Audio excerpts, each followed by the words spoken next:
Bonjour à tous, on se retrouve dans une petite vidéo pour parler des agrandissements dunaires et on va le faire avec un jeu vidéo qui est Super Mario Maker 2.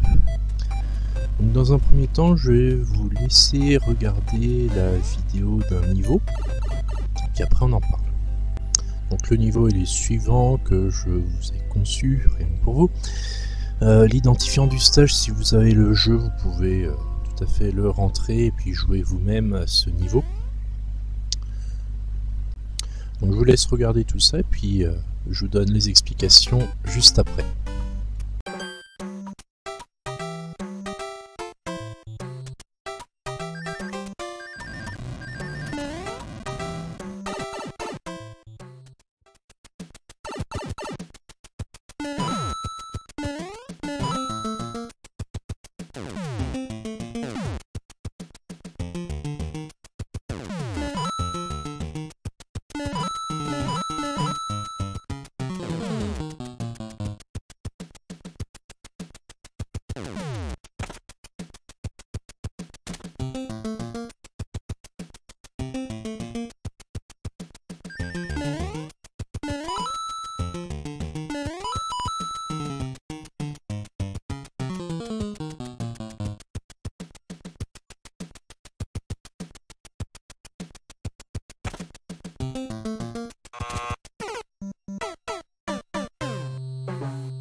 Dans la première salle souterraine, il y avait un petit indice avec les deux de FOMP, donc les gros blocs qui écrasent tout.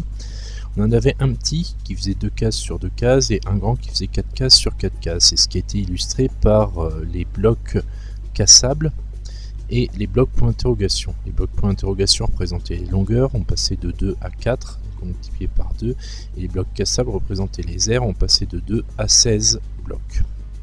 Donc ça c'était un indice pour la salle suivante où il y avait la question. On partait de l'idée si les longueurs sont multipliées par 4, par combien seront multipliées les aires. Donc ça c'était une application directe des formules d'agrandissement et de réduction. On avait comme proposition de réponse 4, 8 et 16. On l'a vu que si on prenait la mauvaise porte, on se retrouvait à se faire écraser. Donc la bonne réponse c'était 16, puisque 4 au carré fait 16, et c'était ce qui était illustré dans la salle juste après, pour ceux qui trouvaient la bonne réponse. On avait un bloc, si on multipliait la longueur par 4, on se retrouvait avec 4 blocs, et pour l'air, du coup, on avait un carré de 4 blocs sur 4 blocs, ce qui faisait bien 16 blocs si on les comptait. Bon, maintenant je vais vous repasser l'extrait du niveau en le commentant cette fois-ci, en profitant pour vous redonner les informations nécessaires à résoudre des problèmes en rapport avec l'agrandissement, qui est de la géométrie de niveau seconde.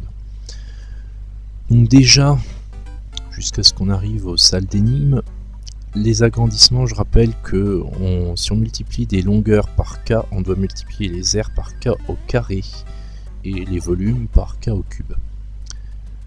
Donc là on est dans la salle des haies de fompe, alors bien faire attention à ne pas se faire écraser forcément, mais surtout bien regarder leur taille. Celui qui est 2 fois plus gros, il a une aire 2 au carré fois plus grande, donc 4 fois plus grande. Donc ça c'est ce qui était à repérer à cet endroit du niveau. Ensuite, en passant dans la salle suivante, on avait l'énigme, comme je l'ai expliqué, avec un choix de porte, donc 4, 8 ou 16. Alors 4, ce par quoi on multiplie les longueurs. 8, bah là en l'occurrence ça n'a pas grand intérêt. C'est d'ailleurs pour ça que quand on prend la porte 8, eh ben, on se fait écraser directement, puisque si on se trompe, bah, on a perdu. Donc du coup, quand on perd, on recommence depuis le début et on réfléchit un peu plus pour choisir la bonne réponse qui est 16. Donc 16 tout simplement parce que longueur multipliée par 4, R multiplié par 4 au carré, 4 au carré, ça fait 16. 4 x 4, 16 tout simplement. Donc en prenant la porte 16, on arrive bien sur la salle suivante qui explique en fait ce qu'on a trouvé à l'aide des blocs point d'interrogation comme je l'ai expliqué il y a quelques minutes. Donc là on illustre bien 4 en longueur et 16 pour l'air. 16 blocs. Donc une fois qu'on a passé ça, on arrive vers la fin du niveau et puis là il y a le petit affrontement contre Bowser comme dans tous les Mario, sauf que bah, là il y a aussi quelque chose qu'on peut voir. On en a 2 qui sont en taille normale et on en a un qui a été agrandi suivant les mêmes principes d'agrandissement et de réduction. Donc on pourrait s'amuser aussi à calculer les agrandissements de Bowser. Pour être un bon exercice, ça pourrait aussi marcher pour les boules de feu. Hein. Les boules de feu des Bowser taille normale font une case, les boules de feu du gros Bowser font 4 cases, puisque le gros Bowser est 2 fois plus gros. Donc là encore, on reste sur la même logique d'agrandissement et de réduction à l'aide des aires. Donc voilà, on arrive à la fin de cette vidéo. Si elle vous a plu, n'hésitez pas à laisser un pouce bleu. Si vous voulez pas rater de vidéos sur la chaîne, abonnez-vous. Et si vous avez des questions, faites-vous plaisir avec les commentaires. Et je vous dis du coup à très bientôt. Salut!